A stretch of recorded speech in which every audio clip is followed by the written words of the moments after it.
Start చేద్దామా? లోపలికి పోతే లోపల ఉన్న వాళ్ళు అడుగుతారని చెప్పి బయట నిలబడి తింటున్నా. ఎందుకు? లోపలికి పోను, ఇగో ఇది లోపలికి పోయే దారి, కానీ అస్సలు పోను. హేనా? చాలా గొప్ప పని చేసి నువ్వు వెళ్ళిపోమ్మా. బులా సప్న బులా, వాళ్ళు నన్ను పిలుస్తురు, నేను వెళ్ళిపోతున్నా వాళ్ళ కోసం ఆగకుండా. వెళ్ళు, దిగి ఇక్కడి నుంచి. మా ఇంటి పక్కల పోరిని చూస్తే గుర్తొస్తుంది కత్తి. ఇక్కడ ఉన్న దోమలందరినీ చంపేస్తున్నా, తీసుకో నగరు బత్తి.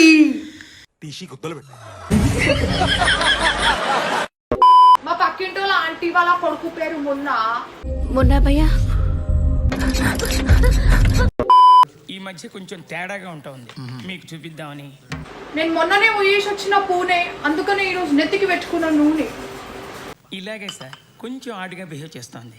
మీ అమ్మ నాన్న ఇష్టం ఉంటే షేర్ చేసి సబ్స్క్రైబ్ చేయండి. కొంచెం ఆడుగా బిహేవ్ చేయడం కాదు సుబ్బారావు గారు, పిచ్చండి ఇది. మా ఇంటి పక్కన అంకుల్ 3 కప్పలను పెంచిండు. ఈరోజు సూర్యుడితో పాటు చంద్రుడు కూడా ఉదయించిండు. ఎవరురా నువ్వు? ఇంత టాలెంటెడ్ ఉన్నావు. You are really a god gifted child. ఫోటోలతో నిండిపోయింది నా గ్యాలరీ. నాకు ఈ రోజే వచ్చింది సాలరీ. అబ్బో